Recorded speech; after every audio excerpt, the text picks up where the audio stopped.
इस वीडियो में मैं आपको आचार्य चाणक्य की गुप्तचर नीति के बारे में एक दो चीजें बताऊंगा।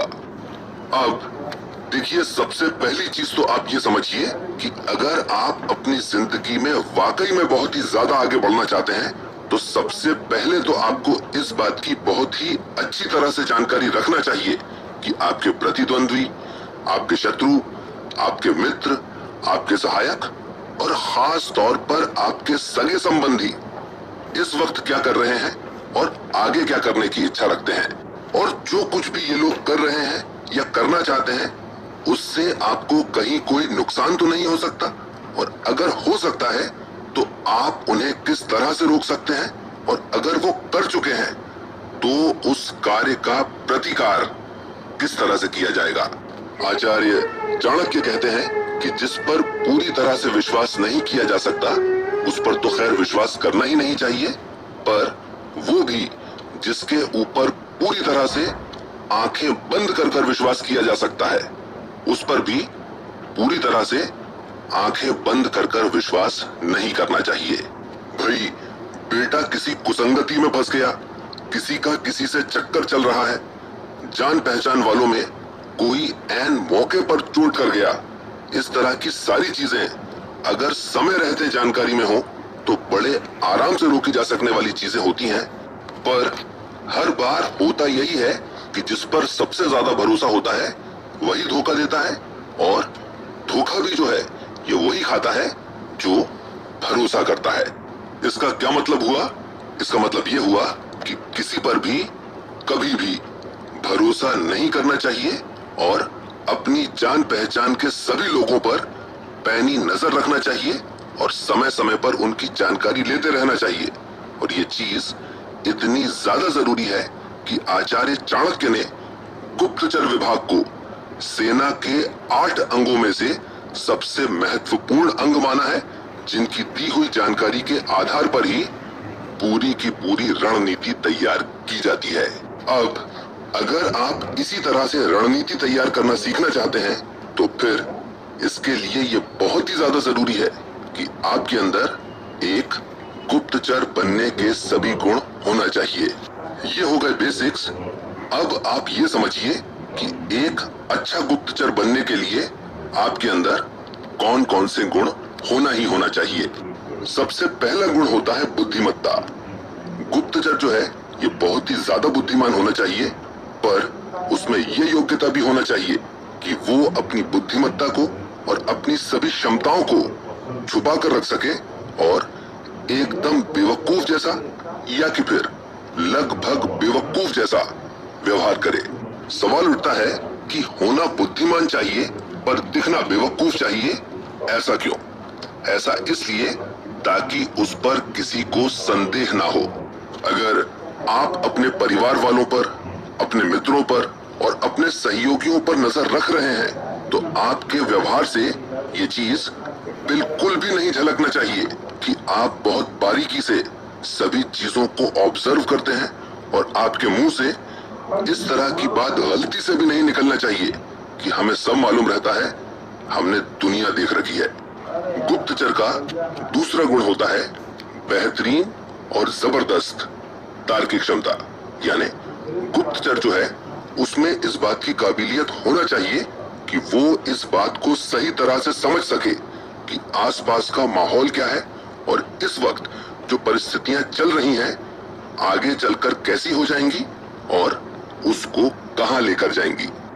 देखिए, जहां कहीं भी आपके दोस्तों का, आपकी जान पहचान वालों का और खास तौर पर परिवार के लोगों का आना जाना रहता है, आपको ये चाहिए कि आप कभी कभार वहां पर ऐसे ही उन्हें छोड़ने जाते रहें और वहां पर किसी टीए पर खड़े होकर चाय वगैरह लेते रहें।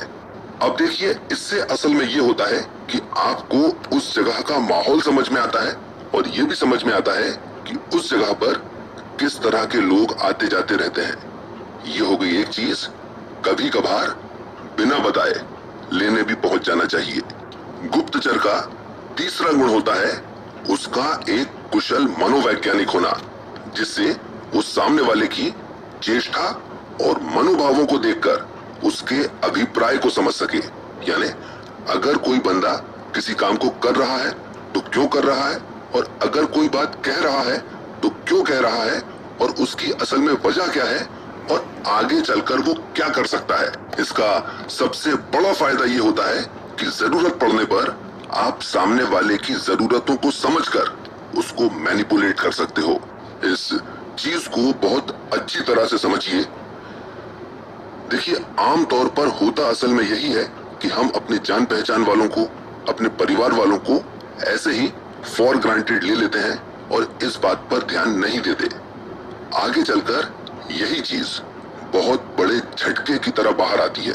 पर अगर आप ऐसा नहीं चाहते तो आप बस केवल इतना कीजिए कि सुबह, दोपहर, शाम और रात में एक बार का भोजन परिवार के किसी सदस्य के साथ और हफ्ते में एक बार का भोजन किसी परिचित के साथ कीजिए।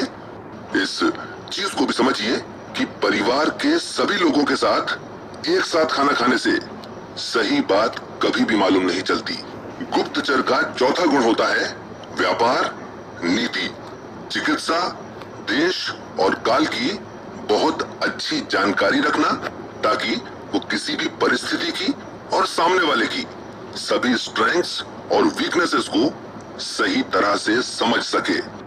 आजकल जो कुछ भी चल रहा है, जो भी करियर ऑप्शंस हैं, जो भी बिजनेस अपॉर्चुनिटीज हैं, जो भी टेक्नोलॉजी है और जो भी अलग अलग सोशल मीडिया के प्लेटफॉर्म्स हैं, उनके बारे में सीखिए और एकदम अपडेटेड रहिए। इसके अलावा एक आध जरा कूल टाइप की आईडी बनाइए और अपने परिवार के लोगों को सभी प्लेटफॉर्म्स पर फॉलो कीजिए। गुप्तचर का पांचवा गुण होता है अनिष्ट वचनों को सहने की और काम और क्रोध को जीत लेने की क्षमता होना। ऐसा कभी भी नहीं होना चाहिए कि आप भावनाओं में बह जाएं और वो बोल जाएं जो नहीं बोलना चाहिए था, और वो कर जाएं जो नहीं करना चाहिए था। देखिए, जान पहचान के और परिवार के लोग अगर कभी तैश में आकर आपसे कुछ बोल भी जाएं, तो उसके बदले में कभी भी गुस्सा नहीं करना चाहिए, चुपचाप सुन लेना चाहिए। और ऐसा इसलिए क्योंकि इन लोगों के सामने चिल्लाने में हमेशा गलती होती है।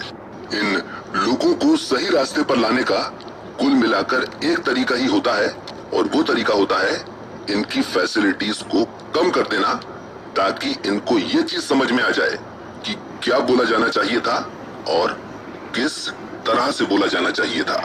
गुप्तचर का छठा गुण होता है शारीरिक रूप से समर्थ होना, यानी उसे अनेक प्रकार के अस्त्र शस्त्र चलाना आना चाहिए, ताकि वो स्वयं अपनी रक्षा भी कर सके और समय पड़ने पर शत्रुओं को कुचल सके।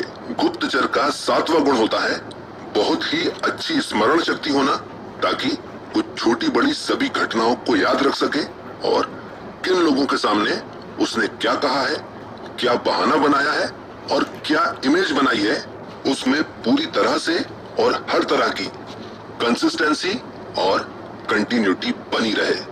एक वीडियो बनाया था झूठ बोलने के 6 नियम, आप उसे जरूर देखिए। गुप्तचर का आठवां, आखिरी और सबसे जरूरी गुण होता है सौंपे गए कार्य को गुप्त रूप से संपादित कर देने की क्षमता होना। भाई, आप किसी पर नजर रखे हुए हैं, किसी की जासूसी कर रहे हैं, तो ये बात उसको कभी भी मालूम नहीं चलना चाहिए। और इसके लिए आप ये कीजिए कि जिस गलती को भी आप पकड़े, अगर वो अर्जेंट नहीं हो तो उसके बारे में कम से कम 2 हफ्ते के बाद बोलना चाहिए, ताकि यही लगे कि कोई घर पर आकर बता गया होगा। ये हो गया आचार्य चाणक्य का गूढ़ पुरुष उत्पत्ति प्रकरण। अब आ जाइए गूढ़ पुरुष प्रणिधि प्रकरण पर, और इसमें गुप्तचर के कार्य क्षेत्र के बारे में बताया गया है, जिसको समझाने के लिए मैं आपको दुनिया के सर्वश्रेष्ठ गुप्तचर का एग्जाम्पल दूंगा। देखिए, गुप्तचर के कुल मिलाकर 10 काम होते हैं, जिसमें से सबसे पहला काम होता है अभिगमन। जिस किसी के बारे में आप जानना चाहते हो या जासूसी करना चाहते हो, किसी ना किसी तरह से आपकी उस तक या उसके आसपास के लोगों तक पहुंच होना चाहिए। सीता जी को ढूंढने के लिए सागर को पार कर कर लंका कौन जा सकता है, कौन जाएगा? हनुमान जी जा सकते हैं, हनुमान जी जाएंगे। गुप्तचर का दूसरा काम होता है इष्ट सिद्धि करना। अच्छा गुप्तचर असल में उसे कहा जाता है जो प्रमुख कार्य को सबसे पहले करे और प्रमुख कार्य को हानि नहीं पहुंचाते हुए दूसरे जरूरी कार्यों को भी पूरा करे। हनुमान जी का प्रमुख कार्य था लंका में जाकर सीता जी को ढूंढना और वापस आकर श्री राम को ये बताना कि सीता जी वहीं पर हैं। और थोड़ा सा कम जरूरी काम था लंका का सैन्य बल परखना। गुप्तचर का तीसरा काम होता है चित्रान्वेषण, यानी सामने वाले की कमजोरियों को बारीकी से ढूंढना और समझना। हनुमान जी जब लंका में गए तो सीता जी को ढूंढते ढूंढते उन्होंने पूरी लंका का दौरा किया और वहां का वास्तु समझा कि कौन सी चीज कौन सी जगह पर है। गुप्तचर का चौथा कार्य होता है कूट प्रबंधन, और इसमें षड्यंत्र और वस्तु स्थिति को समझने की कोशिश की जाती है कि अगर हम अपनी प्लानिंग को एग्जीक्यूट करते हैं तो इसमें क्या नुकसान हो सकता है। एक सवाल है कि हनुमान जी जब लंका में गए थे और इतने पराक्रमी थे तो सीता जी को अपने साथ क्यों नहीं ले आए। अरे पूरी अशोक वाटिका ही उखाड़ लाते तो युद्ध करने की जरूरत ही नहीं पड़ती। देखिए युद्ध तो होना ही था, क्योंकि जिस तरह से रावण पंचवटी में गया था वैसे ही किष्किंधा भी चला जाता और वैसे ही अयोध्या भी चला जाता, क्योंकि ये उसकी बहन की नाक का और उसकी खुद की नाक का सवाल था। पांचवी चीज होती है सुहृद भेद, और इसमें असल में उन लोगों को ढूंढा जाता है जो हमारे शत्रु से ही संबंधित होते हैं पर हमारे शत्रु से अपमानित या प्रताड़ित किए गए होते हैं, और इस तरह के लोगों को प्रतिकार अथवा प्रतिशोध का आश्वासन देकर उनकी मदद ली जाती है। जब विभीषण श्री राम के पास शरण लेने के लिए आए तो सब लोगों को ऐसा लगा कि हो सकता है कोई मायावी ही हो। तब हनुमान जी ने पूरी बात बताई और विभीषण से कहा कि आप श्री राम की मदद कीजिए, और श्री राम ने विभीषण से कहा कि हमें लंका का राज्य नहीं चाहिए, जब हम जीत जाएंगे तो आपको ही लंका का राजा बना देंगे। छठी चीज होती है गूढ़ दंडाति सारण, और देखिए इसके दो मतलब होते हैं, जिसमें से पहला मतलब होता है गूढ़ रीति से अपनी सैन्य शक्तियों को सामने वाले के यहाँ भेज देना, और दूसरा मतलब होता है गूढ़ रीति से सामने वाले की शक्तियों को क्षीण कर देना। देखिए हनुमान जी ने केवल फल खाते खाते पूरी की पूरी अशोक वाटिका उजाड़ दी, रावण के पांचों सेनापतियों को और रावण के पुत्र अक्षय कुमार को उसकी सेना के साथ मार डाला, और ये सारा काम केवल और केवल रावण की सैन्य शक्ति को परखने के लिए और उसकी शक्तियों को क्षीण करने के लिए किया गया। सातवीं चीज होती है प्रताप, और इसमें असल में ये किया जाता है कि सामने वाले को ये दर्शाया जाता है या कि फिर बताया जाता है कि जैसा मैं कह रहा हूँ वैसा करना ही तुम्हारे लिए फायदेमंद है, और अगर ऐसा नहीं करोगे तो तुम्हारा बहुत नुकसान हो जाएगा। हनुमान जी ने रावण को समझा दिया कि जो शिव धनुष तुमसे हिला तक नहीं था वो श्री राम ने कमल की डंडी की तरह उठा लिया, और जब उस पर प्रत्यंचा चढ़ा रहे थे तो गलती से ज्यादा जोर जब दे दिया तो धनुष ही टूट गया था। तुम्हारे भाई खर और दूषण 14,000 सैनिक लेकर भी गए थे तो भी अकेले ही उनको निपटा दिया, और वो वाली जो तुम्हें कांख में लेकर दौड़ा करता था उसको एक तीर में निपटा दिया। तुम्हारी श्री राम के सामने कोई तुलना नहीं है, और इसीलिए माँ सीता को अपनी बेटी मानकर विदा कर दो, इसी में तुम्हारी भलाई है। आठवीं चीज होती है बंधु रत्नाभरण, और इसमें असल में ये किया जाता है कि शत्रु की किसी कीमती चीज को नष्ट कर दिया जाता है, या कि फिर किसी परम प्रिय व्यक्ति का अपहरण या उसका वध कर दिया जाता है, ताकि सामने वाले को अत्यधिक दुख और क्रोध हो, जिससे उसके सही तरह से सोचने समझने की और काम करने की शक्ति खत्म हो जाए। अब देखिए ये बहुत ही खतरनाक टैक्टिक होती है, और अगर इसका उपाय नहीं मालूम हो अच्छों के हौसले पस्त हो जाते हैं। आप देखिए कि रावण ने इस टैक्टिक का इस्तेमाल 4 बार किया है। पहला तब जब सीता जी का हरण किया, दूसरा तब जब मेघनाद के द्वारा शक्ति प्रयोग से लक्ष्मण जी को मृत प्राय कर दिया। तीसरा तब जब सीता जी के सामने अपनी माया का प्रयोग कर भगवान श्री राम का कटा हुआ सिर रख दिया।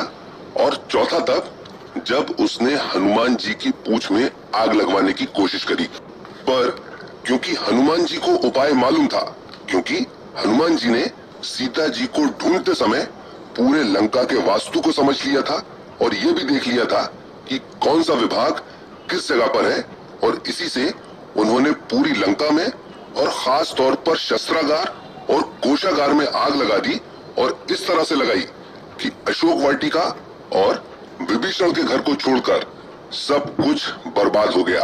नवी चीज होती है पराक्रम, और पराक्रम से मतलब है कि जब परिस्थितियां अत्यंत विपरीत हों तब अपनी सारी क्षमताओं से वो करके दिखा देना जो एकदम असंभव प्रतीत होता हो।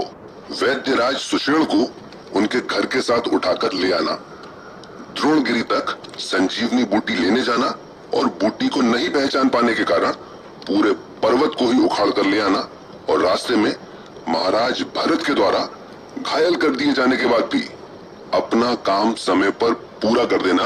बलम शौर्यम श्रुतम सत्वम विक्रमो दाक्षमुत्तमम तेजः क्षमा घृति स्थैर्यम विनीतत्वम न संशयः।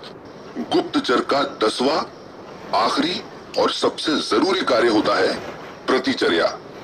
जिस तरह से आप सामने वाले की जासूसी कर रहे हो, उसी तरह से सामने वाले का भी कोई गुप्तचर आपकी जासूसी कर रहा होगा, और जिस तरह से आप उसके काम को बिगाड़ने की कोशिश कर रहे हो, उसी तरह से सामने वाले का गुप्तचर भी आपका काम बिगाड़ने की कोशिश करेगा। और इसीलिए गुप्तचर के रूप में आपका कार्य होता है कि आप हमेशा इतने चाक चौबंद हो कि दूसरे गुप्तचर के मनोभावों से उसको पहचान सके और उसके अभिप्राय को समझ सके। काल नेमी वध, ये हो गए